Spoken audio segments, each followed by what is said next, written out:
Beleza. E mais um aviso, tá? Eu já subi a aula de ontem no YouTube, tá? Só que qual que foi o problema? Na aula da manhã, o OBS não gravou o áudio, tá? Então eu repliquei a aula da tarde na aula da manhã. Tá? Então quando vocês forem assistir, vai ser a aula da tarde, que foi basicamente a mesma aula, tá? Inclusive acho que teve algumas perguntas a mais, então acho que vai agregar para vocês também. Beleza? Mas para não ficar sem aula, mas como vocês apareceram quase todo mundo ontem, então eu acho que não precisaria, mas fica mais de consulta, né? Então eu preferi replicar o da tarde. Hoje, então a gente vai entrar no assunto que é React, tá? A gente vai entender como ele interage, o ecossistema dele, né? O que é o Virtual DOM, né? O porquê que existe o React, o que é um state, como é que se cria um projeto, tá bom?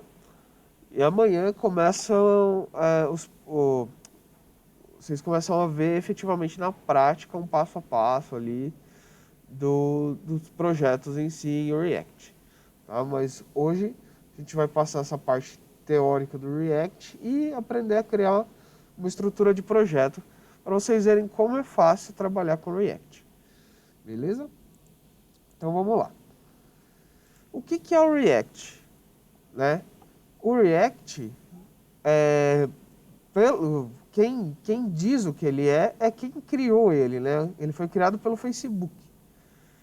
Então, o Facebook define ele como uma biblioteca JavaScript declarativa, eficiente e flexível, tá? Para criar interfaces visuais. Tá? Então, para quem não sabia, ou acho que vocês já até ouviram falar, o Facebook criou o React. Por quê? Como tudo na vida da programação, nas comunidades, né, tem certas mudanças que surgem em empresas. Né? Por exemplo, o Bootstrap, que vocês ouvem falar também, ele foi criado pelo Twitter. O Facebook, por sua vez, criou o React. Por quê? Era uma necessidade interna deles, que se tornou padrão lá dentro e de tão boa solução, externalizou e virou uma biblioteca pública, né, que todo mundo pode usar para criar seus projetos. Tá? Então, é diferente do que o povo costuma dizer, o React ele não é um framework em si, tá? Mas sim uma biblioteca. Tá? Seria basicamente como... Ele não é algo que vai te dar... que são ferramentas que você instala em alguma coisa, não. Ele usa a tecnologia JavaScript, né, junto com HTML e CSS, então ele não cria uma tecnologia. Né, sendo assim, ele é uma biblioteca. Tá? O React ele serve para criar interface visual apenas. Tá? E daí, essas duas informações juntas criam a primeira grande confusão para quem está começando. Se o React ele é só uma biblioteca, né, e serve só para criar interface visual, como é que eu consigo criar a aplicação completa com ele? Tá? E aí que vem o ponto. Você não consegue criar a aplicação completa só com o React. Tá? O que você vai fazer é criar uma aplicação completa com o React e seu ecossistema. Tá? Então é a galera que está junto dele ali. Então quem está junto dele ali? O React, o JSX, o ECMAScript, o Webpack, Flux, Redux, Axis, Fetch, Jest, Motion. Então, eu não vou explicar o que cada um faz ainda, tá? Mas é para vocês verem que ele não está sozinho. E aí sim, com todos esses itens que fazem parte do ecossistema dele, Aí a gente consegue afirmar que é possível, sim, criar aplicações completas usando o React. Tá? Então, não é só ele, é ele e a gangue. Tá? Então, aqui, mais ou menos, o que eu estava explicando para vocês.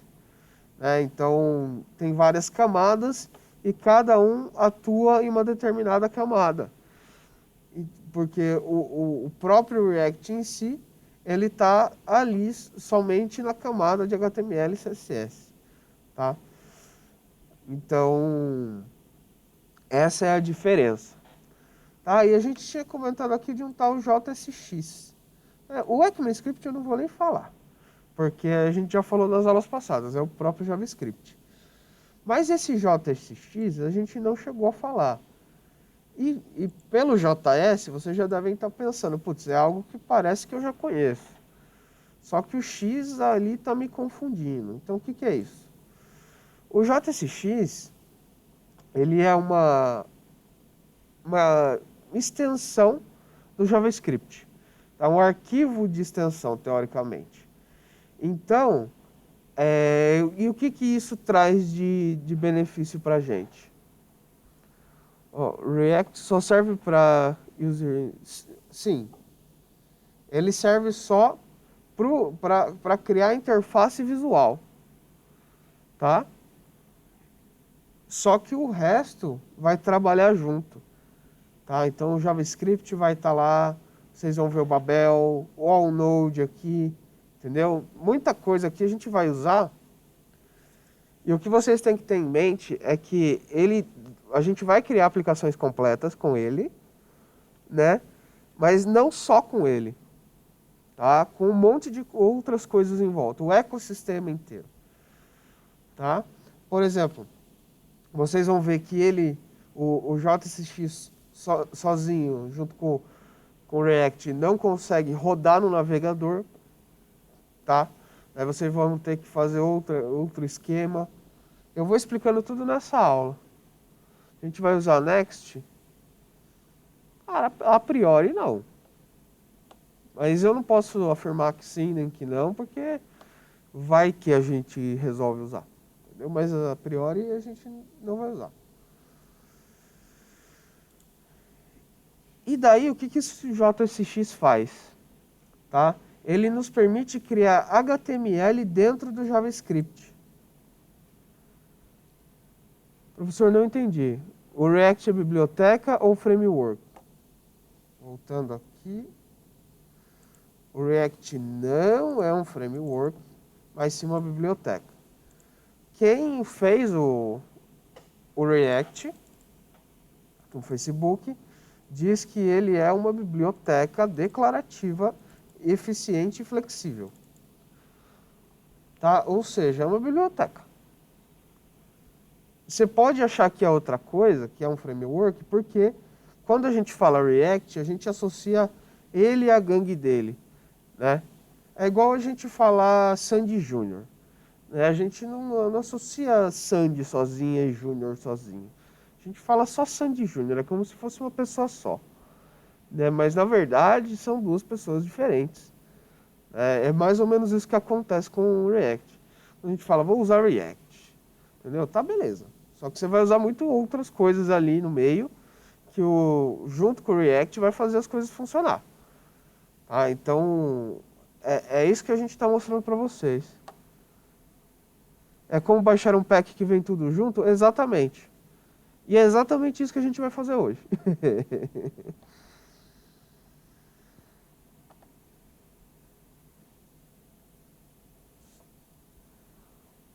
É nóis. E daí, eu quero entender o bug da cabeça de vocês aqui, tá? O que a gente estava fazendo até agora era o quê? A gente estava colocando o JavaScript dentro de uma página HTML, né? Era isso que a gente estava fazendo ou era o contrário?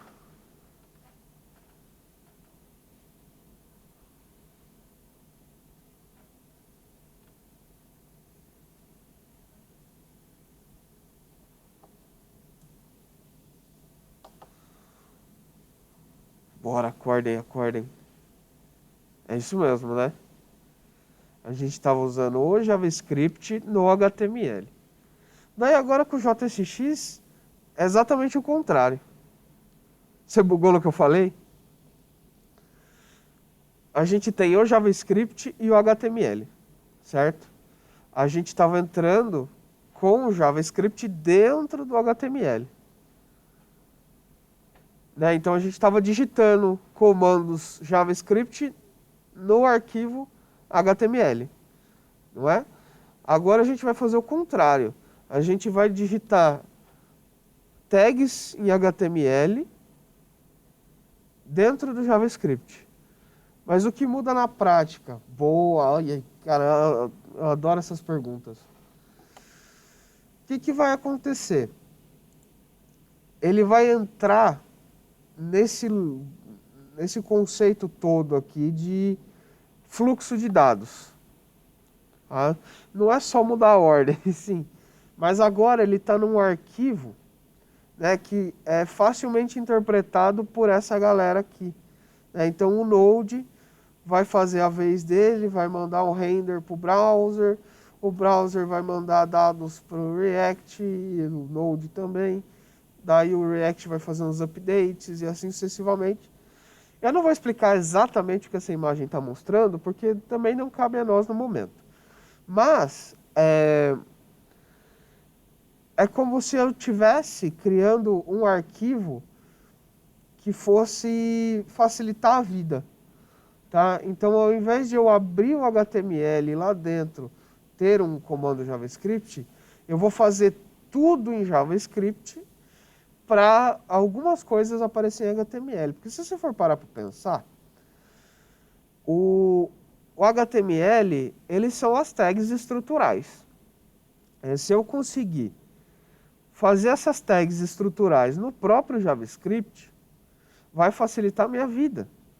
E como a premissa do React é criar as nossas próprias tags, tá? Eu não ia dar esse spoiler agora, mas dei. Então, o React ele foi feito, além de facilitar a nossa vida, né? É para a gente conseguir criar tags, componentizar nossas coisas, tá? E para a gente não ficar alterando o arquivo HTML para ficar mexendo no JavaScript, a gente pode escrever tudo em JavaScript que vai alterar o HTML. E aí sim, altera o arquivo principal. Tá? E aí sim eu vou ter efetivamente uma mudança de HTML. Porque eu já não estou mais mexendo no arquivo HTML, eu estou mexendo no arquivo JSX, que permite essa mudança, tá? Essa dinamização do conteúdo em si.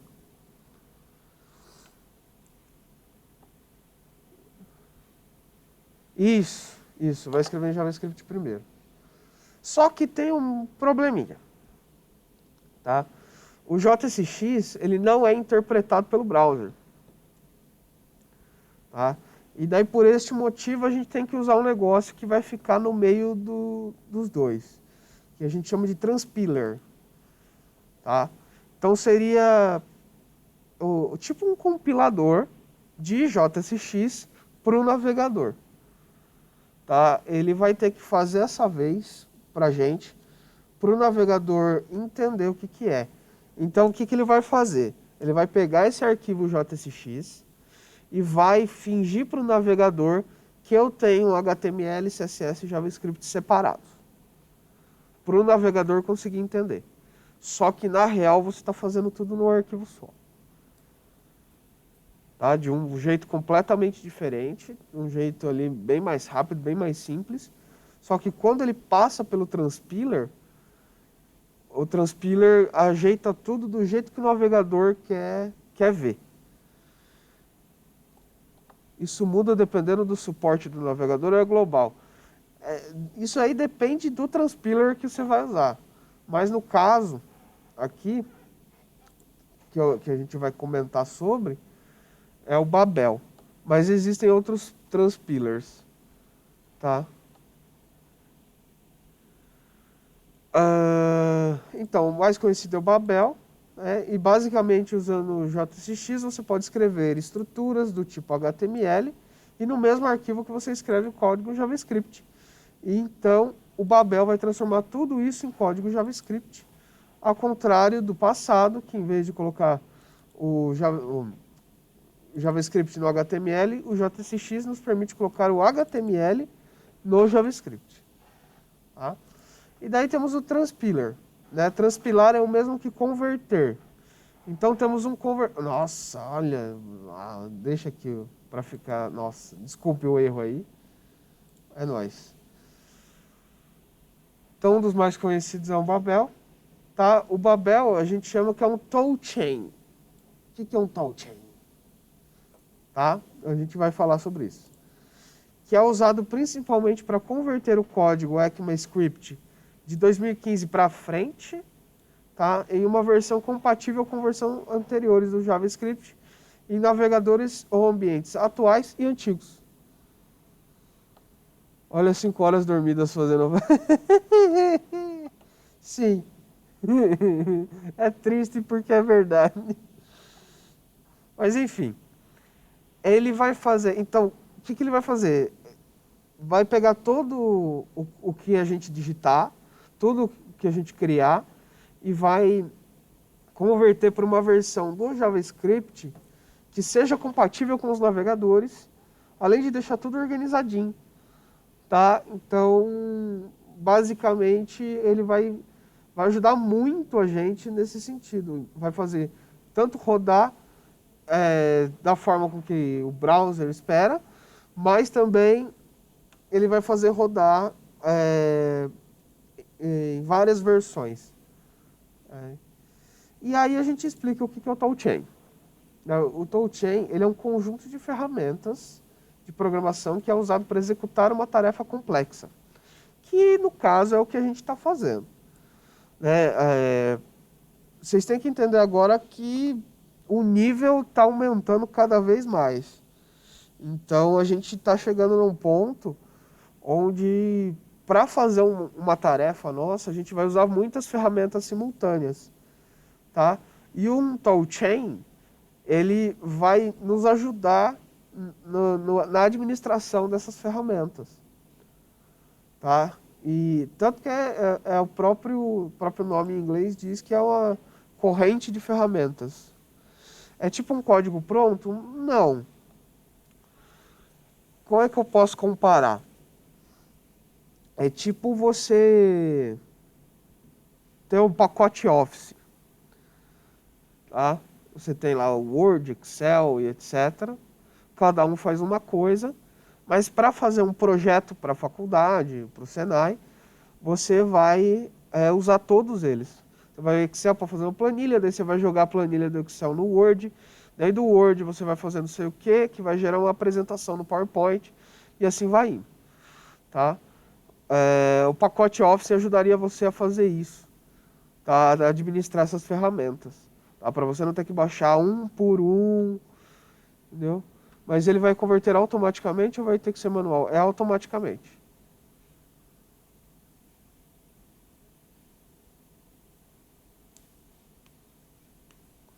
Beleza? Você tava já com medinho, né? Tava com medinho de converter na mão. Isso tudo por quê? Por que a gente está conseguindo fazer isso? Tudo por causa dos Web Components. Tá? Isso daí, esses Web Components, é a capacidade de criar custom tags HTML, ou seja, criar as nossas próprias tags. Que encapsulam essa estrutura HTML, o estilo do CSS e o comportamento do JavaScript. Tá? Você tem que entender isso como trechos de HTML que são reaproveitáveis. Tá? Isso é algo oficial e padronizado, não é gambiarra. Tá? E é nesse contexto que entram outras ferramentas, como Vue, o React, o Angular, o Aurelia e qualquer outra ferramenta com o propósito de criar Web Components. Tá? Eu posso até abrir aqui, se vocês forem olhar, peraí. por exemplo, a gente entra num site UOL, qualquer site. Hoje em dia, a gente entra aqui e a gente vê as coisas componentizadas. Como assim componentizadas? Se você for olhar, eu tenho uma imagem, eu tenho um título e um texto. Para tudo.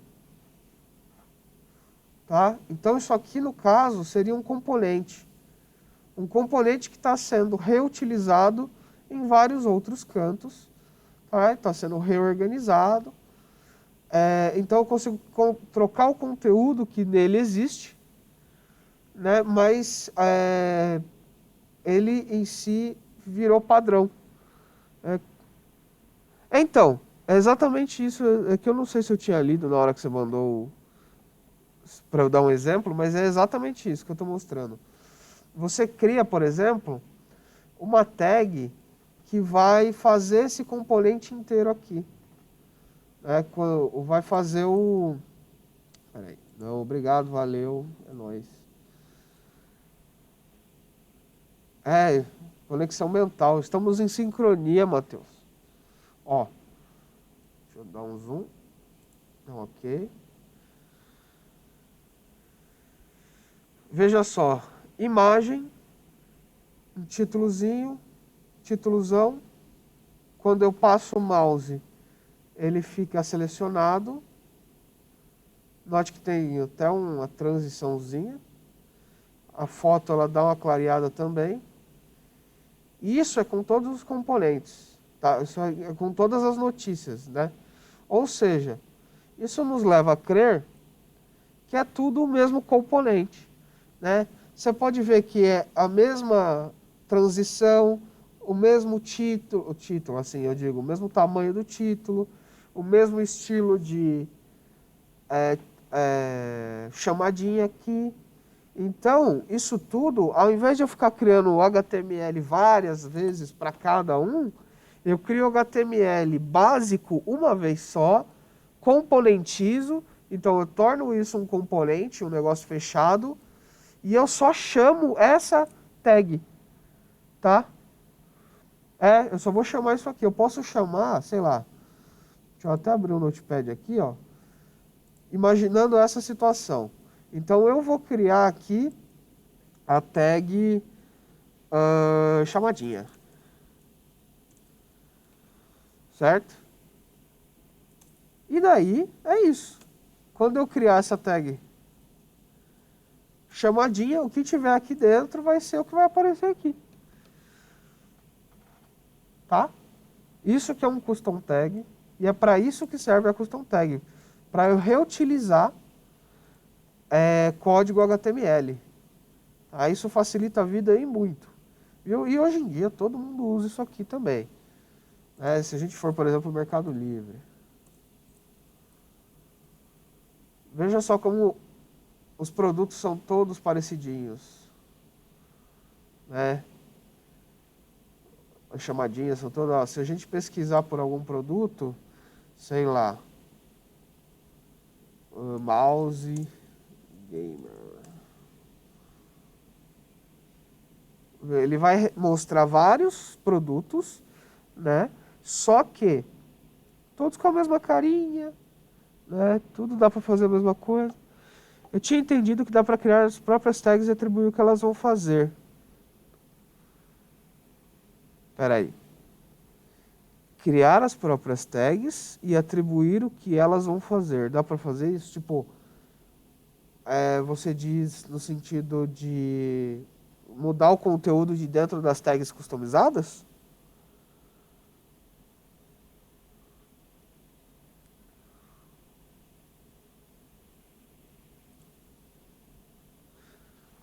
Sim, sim.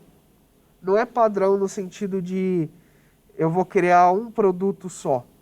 Né? Eu vou criar, veja só, aqui mesmo vai ter... Não, a tag é só sua, você que vai criar o nome, tá? Você que vai dizer o que ela vai ser, tá? E daí, e mesmo assim, você criando ela e mostrando como ela vai ser, você ainda tem algumas pequenas modificações que você consegue fazer. Como, por exemplo, aqui, em algum momento aparecer recomendado, em algum momento aparecer que o frete é grátis para o full, entendeu? E, ó, 10% off. Isso aqui aparece de acordo com o que você disser que tem que aparecer nessa componente aí. Beleza? Mas é tudo a mesma coisa, se você for olhar, ó. Tudo a mesma carinha, padronizado. Isso é confortável para os olhos. Isso é confortável para quem fez, porque fez uma vez só. Olha esse mouse aqui, mano. Será que é confortável? Eu vi aquele aluno lá do outro semestre usando esse outro aqui também, que é um que eu quero ver se funciona para trabalhar. Vamos ver então. Então, é assim que funciona. Mas como é que funciona essa mágica toda? Tá? Tipo, se eu definir uma tag aleatória como vanilla, consigo atribuir o que ela vai fazer então? Sim, consegue. E vai usar no projeto inteiro a tag vanilla para fazer o que você definiu.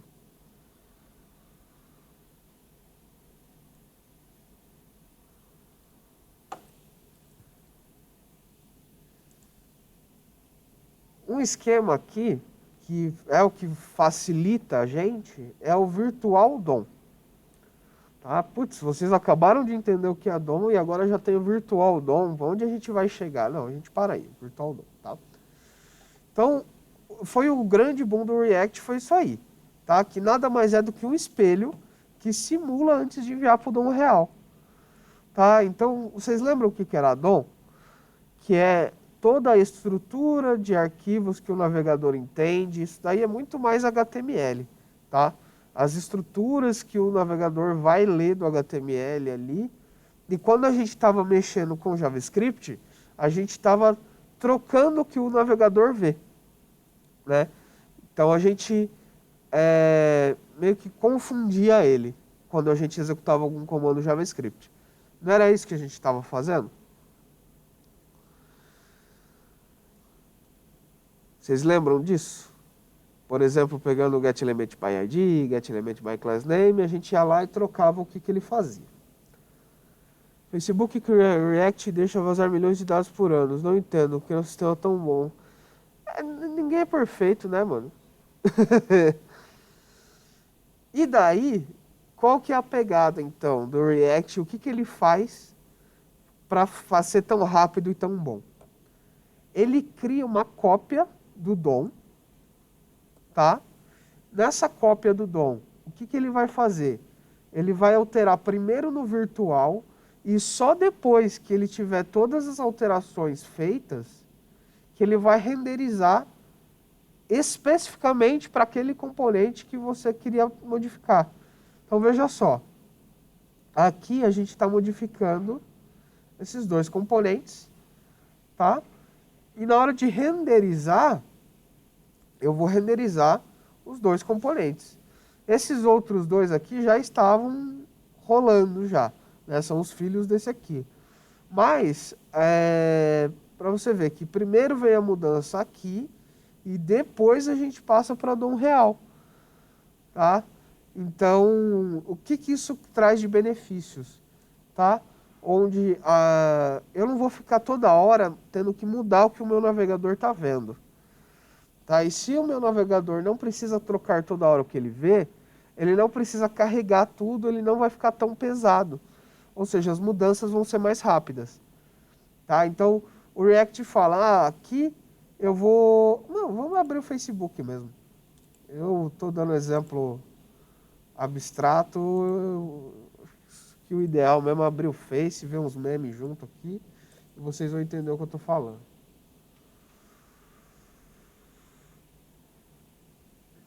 Beleza. Vejam só. Eu tenho aqui alguns componentes na minha tela. Eu tenho o feed, eu tenho stories aqui, tenho algumas coisas aqui em volta. Mas veja só, para usar o Facebook, como é que eu faço?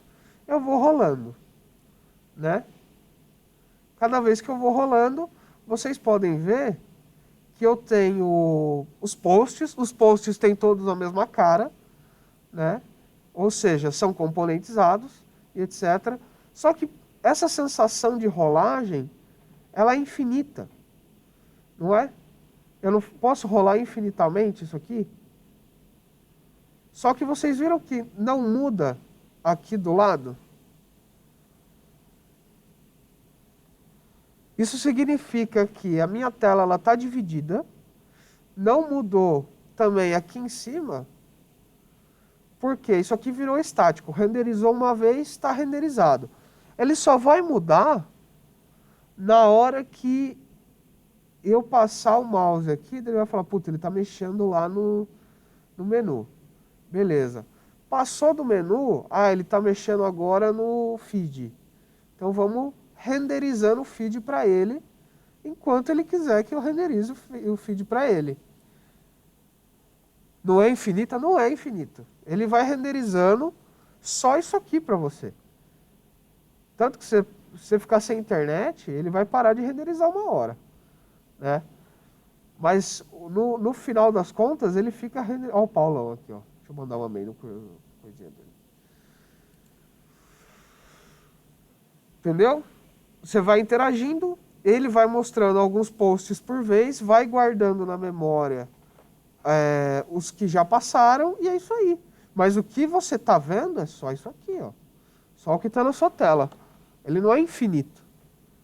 Isso. Eu esqueci de um bagulho lá, quero voltar e ver. Ele vai renderizar de volta para você. Não tem problema. Entendeu? Mas não é ad eterno. Ele está renderizando aos poucos. Inclusive, ele parou de renderizar a página inteira para renderizar só isso. Tá? Então, como é basicamente o que a gente vai usar, você não vai ficar toda hora precisando renderizar os amigos, os aniversários de hoje, as coisas aqui em volta, né? Você não precisa ficar... Imagina que toda vez que eu rolasse a página, eu tivesse que atualizar tudo. Entendeu? Toda vez, sei lá, vi um postzinho aqui, rolei, atualiza tudo. Rolei, atualiza tudo. Rolei. Então não vira. Só não vira. Ou então, pior ainda, para cada post eu tivesse uma setinha. Clica, vai pro próximo post, atualiza a página inteira. Clica, vai pro próximo, atualiza. Meu, sem condições, né? Então, é por isso que eles criaram esse estilo de entendimento. Por quê? Ele está mudando na Virtual DOM, tudo que eu mexer ele muda na Virtual DOM, e só o que for estritamente necessário ele passa para DOM real. Tá? Então eu rolei o mouse, daí ele percebeu isso na DOM virtual e falou, então eu vou mudar lá na DOM real a página do meio aqui. Falei, sei lá, eu quero ver tal coisa aqui, pronto. Aí ele já está mexendo no outro componente. E aí vai indo, entendeu?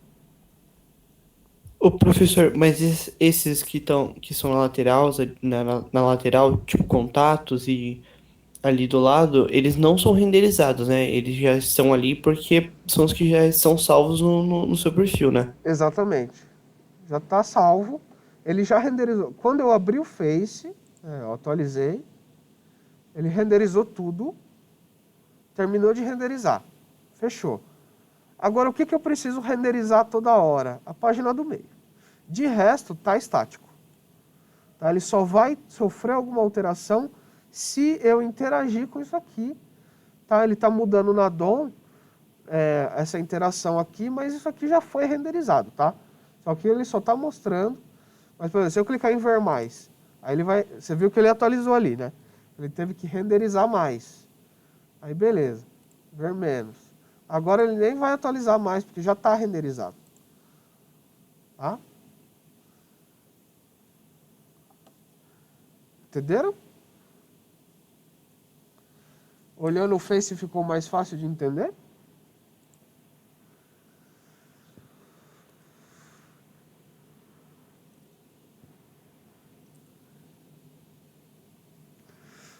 Um dos conceitos agora que torna isso possível também, né, de você ter uma DOM virtual, e a gente vai alterar essa DOM virtual, é o ciclo de vida. Assim como tudo na vida, os componentes eles têm um ciclo de vida. Então,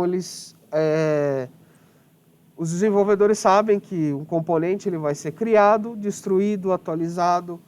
Então, isso tudo ele tem que estar ciente do que vai estar acontecendo com esse componente para conseguir definir o que vai acontecer a partir daquilo. Então, quando a gente olha aqui, a gente tem o initialization, o mounting, o updation e o mounting. Eu só estou mostrando isso aqui para vocês verem que esses são os 4 pilares. Mais para frente a gente vai falar um pouquinho mais deles. E eu vou tentar dar uns exemplinhos ali para vocês fixarem melhor isso aqui.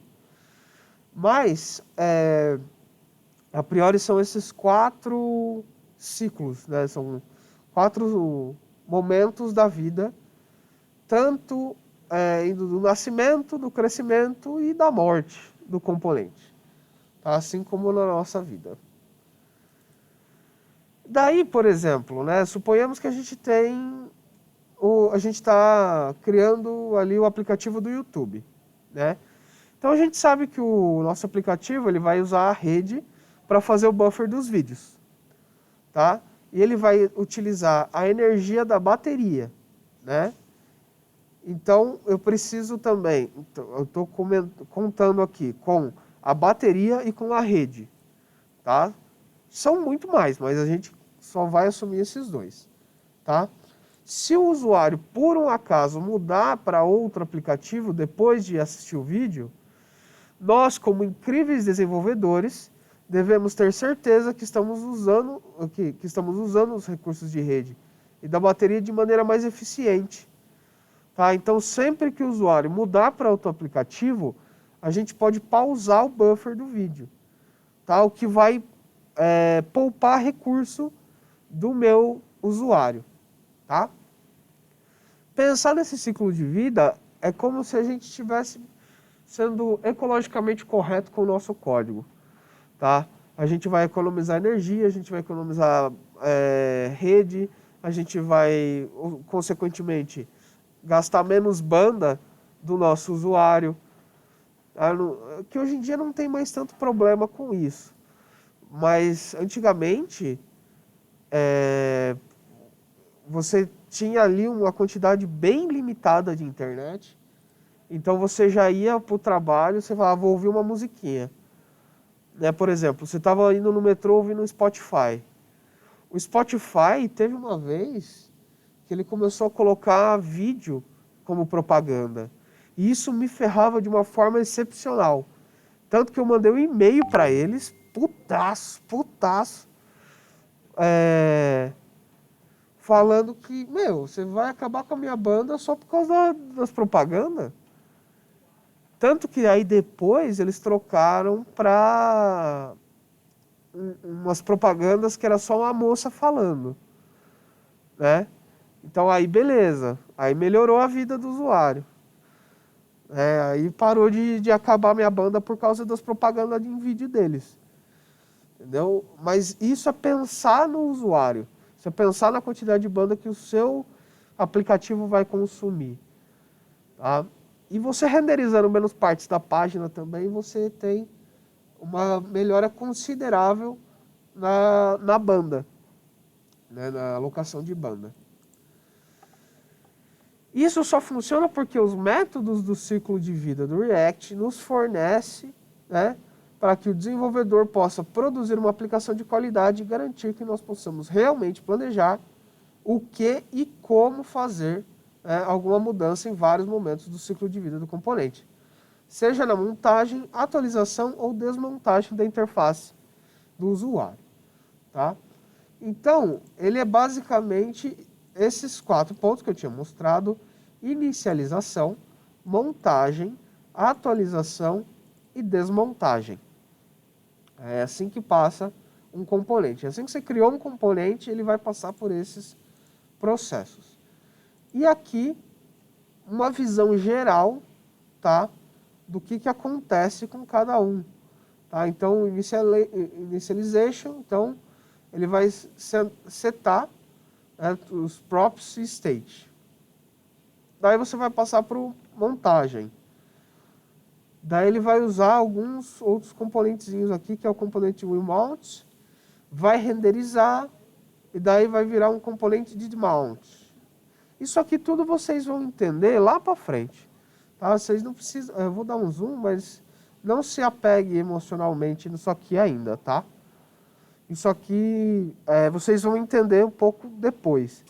Mas o que eu estou querendo mostrar para vocês é que dentro disso tudo existem propriedades e estados que vão ser alterados, tá? Dentro desse ciclo de vida. Tá? Então ele passa por algumas propriedades e tem alguns estados que ele pode assumir. Tá? Tanto na parte de inicialização, como na montagem, no update, na atualização e na desmontagem. Beleza? É como se a gente encarasse o ciclo da vida como a nossa vida mesmo.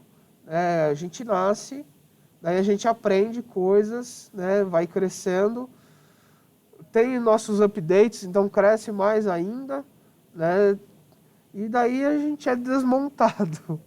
Infelizmente, em algum momento da vida, a gente vai ser desmontado. Beleza? Além disso, né, que eu estava falando dos states, o que são esses states? Né? Isso daí é como se fosse um momento, né? Que o state object, né, na hora que eu fui traduzir ficou state objeto, é onde você armazena os valores de propriedade que permanecem ao componente. Tá? Então, quando o state muda, o componente é renderizado novamente. Então, mudei um statezinho aqui, ele vai dar de novo um render. Tá? Indo para o Facebook aqui, o que isso significa? Cada um está num state até o momento. Se eu mexer aqui, eu estou alterando esse state aqui. Se eu clicar aqui, o state vai ser alterado, ele vai renderizar novamente o componente. Se eu clicar aqui novamente, ele vai renderizar e vai mudar o state. Tá? Então, é como se o componente ele tivesse vários momentos de atuação. Tá? Em vários momentos ele tivesse caras diferentes, tivesse propriedades diferentes ali, e isso fosse, a gente conseguisse alterar isso. Tá? Então é basicamente para isso que serve o state. É para a gente ter esse controle. Né? O state da sua aplicação ele pode ser definido como o lugar onde os dados vêm e se transformam ao longo do tempo. Tá? Então é como se fosse ver ele crescendo, tá? e mudando. Dito isso, os componentes React eles podem ser divididos em duas categorias: o presentational e container. Ou, dependendo da nomenclatura, pode ser stateless ou stateful. Então, sem estado ou com estado. Por que tem alguns que não têm estado? Né? O presentational se importa somente com a apresentação dos dados. Então, não precisa ter estado, ele não vai trocar ao longo do tempo, ele só está apresentando um negócio. Tá? O resto, quando tem interação, aí precisa ter um estado. Então aí vira stateful. Beleza? Alguma pergunta até o momento?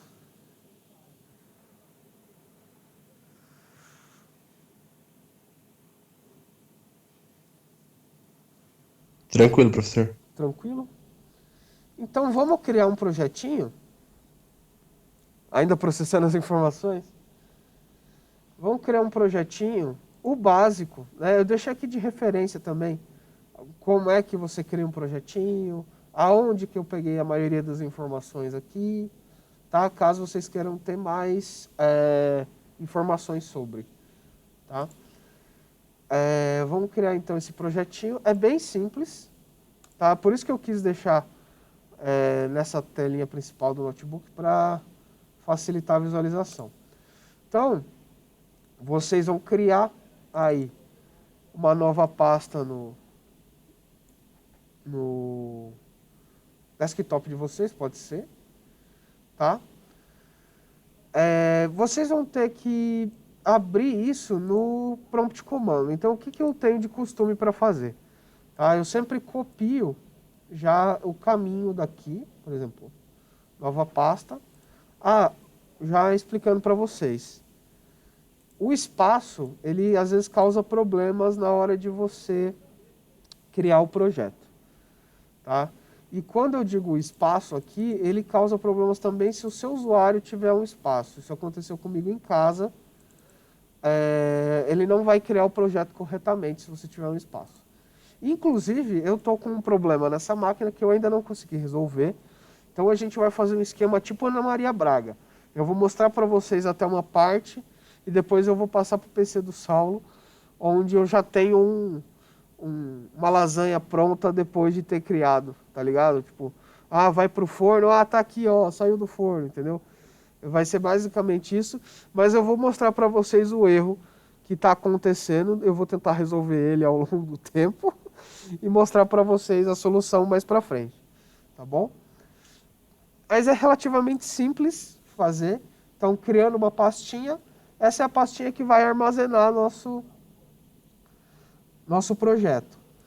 Vamos abrir o prompt comando. Então, procurem por prompt aí, tá ótimo. E daí vocês vão clicar com o botão direito e executar como administrador. Isso é super importante, porque se você não abrir como administrador, ele não vai ter permissão para criar as pastas, tá? E aí, deixa eu ver se eu consigo dar um zoom, ó. Eu vou até deixar a pastinha aqui mostrando para vocês verem que ele vai criar. Ó, aqui para baixo, beleza. O que a gente precisa fazer primeiramente? Seu PC não está rodando o CMD? Eu acho que isso aqui é bem tranquilo. São 3 comandinhos. Depois a gente faz junto. Sorri. Bom, a gente vai criar primeiramente, né? A gente vai dar um CD, que é para chegar na pasta, e vai colar a pasta que a gente quer chegar lá, tá? Que no caso que eu criei foi essa nova pasta. Eu estou passando o caminho inteiro, vou dar um Enter, já estou na pasta, tá? Agora que eu estou na pasta, eu vou dar um npx create traço react traço app espaço, daí eu vou criar aqui um projeto chamado teste. Aqui no teste viria o nome do projeto que eu quisesse dar para ele, tá? Teste. Beleza? Quando eu der o Enter, ele vai começar a baixar coisas. Tá? Isso está acontecendo porque a gente está usando o Node. Tá? Ó, ele acabou de criar uma pasta e agora ele está baixando as coisas. E aí demora um pouquinho, tá? Ainda mais se a internet for meio ruim.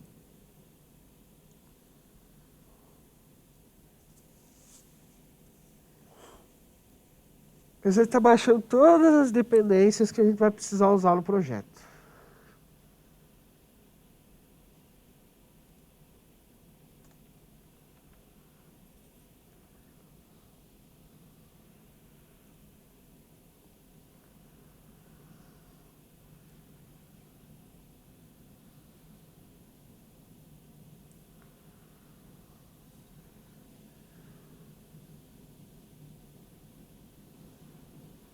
E aí, como é que tá a vida? Vocês estão bom? Estão pegando bem a matéria aí? O que vocês estão achando do React? Era o que vocês imaginavam, conceitualmente falando? Estão perdendo um pouco o medo?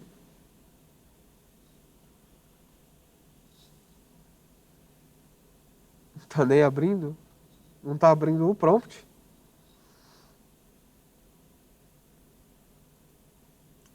Todos nós, Taylor, todos nós. Não, reiniciar não, fica aí, parça, fica aí. Professor, tem como voltar no código lá que você colocou pra create lá que não consegui ver? Espera aí, deixa ele terminar. Eu vou digitar aqui no... Ó, você vai dar um CD, caminho da sua pasta.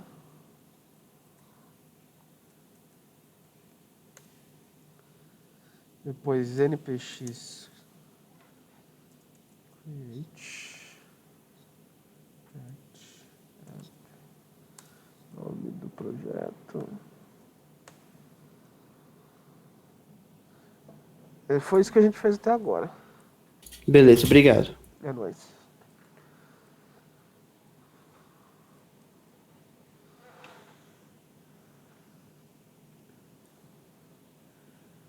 Aí, acabou. Vejam que ele instalou bastante coisa, né? Eu vou mostrar para vocês os arquivos depois, mas antes eu vou ver se deu bom aqui o, o, os problemas que eu estava tendo, tá? Para eu abrir o projeto, então eu vou ter que entrar na pasta do projeto. Então, CD, teste.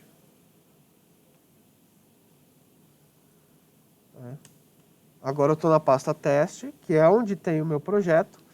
Eu vou dar um npm start, e era aqui que estava dando pau. Continua dando pau. Verei o que é isso depois, tá? Mas, antes disso, vamos abrir aqui pelo VS Code a pastinha para a gente ver os arquivos que ele criou, tá?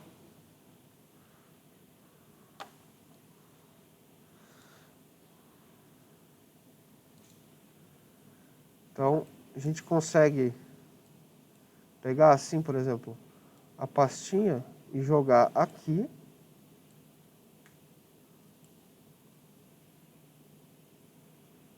Veja só, ele criou Node Modules, Public, SRC, o gitignore, o package.json, o readme e o yarnlock. Tá? O Node Modules são muitas bibliotecas. Olha o Babel aqui. Um monte de coisa, um monte de coisa que você pode usar para fazer mais Babel, tá? Que são todas as coisas que o Node vai te ajudar na hora de desenvolver o seu projeto. E não é pouca coisa não, é muita coisa. Muita coisa. E assim, é coisa o suficiente para isso não poder subir para o Git. Tá? Então o gitignore aqui, ele já vem setado para que você não consiga subir para o Git a Node Modules. Tá? Porque imagina só, se você for olhar, deixa eu ver, tem uns megas aqui, deixa eu ver. Não sei dizer o certo, mas vamos ver. Ó, 181 mega. É bastante. Né? Então imagina, toda vez que você for dar um commit, subir isso aí. Né? Então, ele já dá um git ignore para você não subir isso aqui para o Git. Aí na máquina que você subir isso aí, você vai ter que instalar. De novo, os Node Modules, mas aí é tranquilo. Tá? Porque o que interessa é o projeto em si, não os Node Modules. Tá? Beleza? Daí, aqui a gente vai ter também o source e o public. O source, a gente vai ter alguns arquivos já. Por exemplo, o app.css, tá? Então ele já vai ter algumas configurações de CSS. O app.js, que é onde já tem um arquivinho JS já com algumas coisas para mexer. O app.test é quando você vai criar rotinas de teste para ver se seu código é do bom, tá? Para ver se está tudo funcionando corretamente. E aqui até tem um exemplo de tag personalizado, olha só. Esse app. Veja que ele não é uma tag normal, né? Vocês vão entender o que é esse app mais pra frente. Mas, veja só, ele está dando um render nesse app aqui. E está fazendo coisas aqui. Olha só, get element by text. Será que isso aqui é React ou é JavaScript? Beleza? Daí a gente vai ter o index do CSS em si, que são outras coisinhas também. Vamos ter o index do JavaScript, que aí é onde efetivamente a gente vai criar o core da nossa aplicação ali. A gente vai ter o logo, esse aqui, o loginho para fazer funcionar ali. Isso aqui são outras coisas referentes à configuração. Tá? Tem o package.json, que são alguns arquivos de configuração que talvez fosse isso que eles estivessem me enchendo o saco ali do problema em si que estava dando. Talvez. Esse React Scripts. Talvez se eu mudar isso aqui funcione. Mas eu não vou mexer agora porque eu já passei vergonha demais por hoje. Daí, tem o readme, que são algumas instruções. Todo arquivo que vocês fazem, todos os programas que vocês fazem, é legal vocês colocarem o readme, tá? Para explicar, tem alguma documentação. Ele está explicando do Yarn aqui. O Yarn é uma alternativa ao NPM, ao Node-Pack Modules.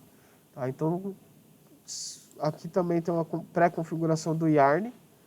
Se vocês quiserem instalar o Yarn para mexer, os comandos eles vão mudar um pouco, né? Mas não o suficiente para vocês se sentirem perdidos. Tá? Então já vem algumas configurações do Yarn também. Tá? E é esses os arquivos que vêm. Agora a gente vai fazer aquele negócio, vou mostrar a lasanha pronta já, passando aqui para o Saulo, para a gente conseguir ver rodando, porque isso aqui roda um negocinho, tá? É simples, mas roda. Então a gente vai ver funcionando lá no do Saulo. Deixa eu passar a apresentação para você.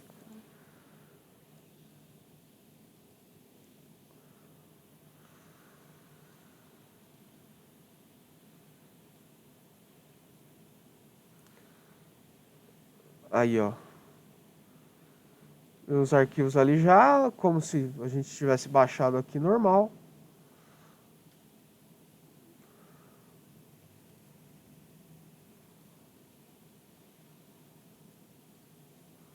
Agora, Só acrescentando rapidinho, uma dica aí também, que é algo assim, simples, né? Mas não sei se todos sabem, dá para acessar dessa forma que o Kaique falou, né? Você abrindo o CMD, passando o caminho e tal. Mas se você vier aqui, ó, na barra do seu próprio Explorer, né? E você digitar CMD, ele já abre na pasta certinha, tá? É um atalho aí, para quem quiser. Pode seguir aí, Kaique, eu vou só rodar aqui. de boa, dessa eu não sabia. É vivendo e aprendendo. Valeu, cara. Isso vai facilitar minha vida em 300%. Aí ele deu o React. Aqui deu o Start. Tá startando o Development Server. E, Kaique, Oi.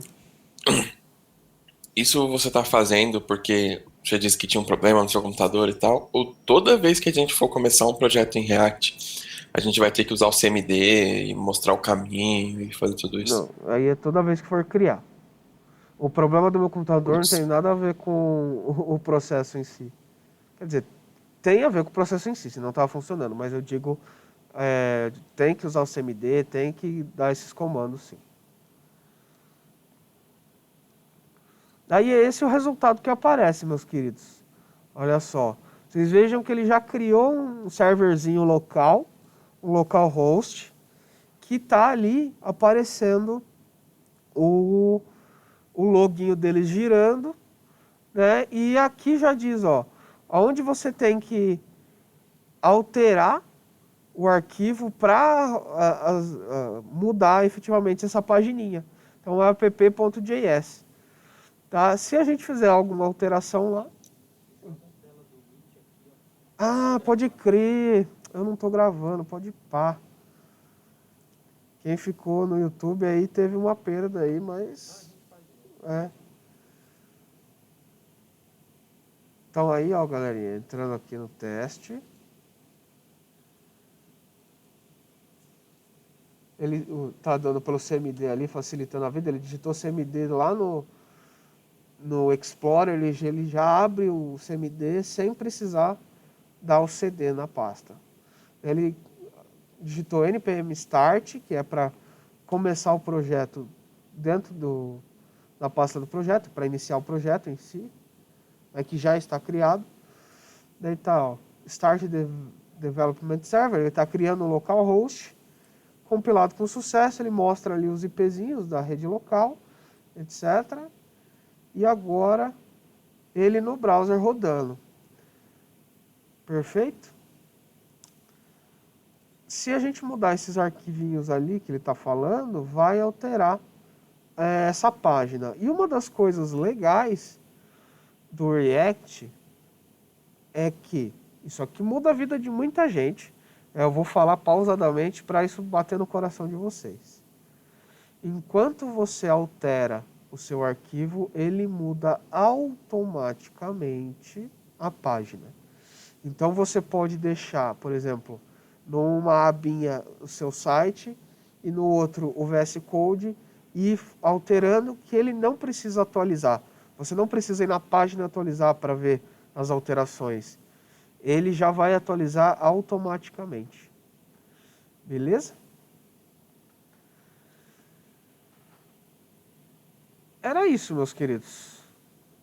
O que vocês acharam? Gostaram? O Matheus falou que até o momento está mais fácil do que ele pensava. Por hoje era isso. Tá? Eu vou encerrar a gravação e vou tirando algumas dúvidas de vocês. Obrigado, pessoal, que assistiu até agora. Beijos.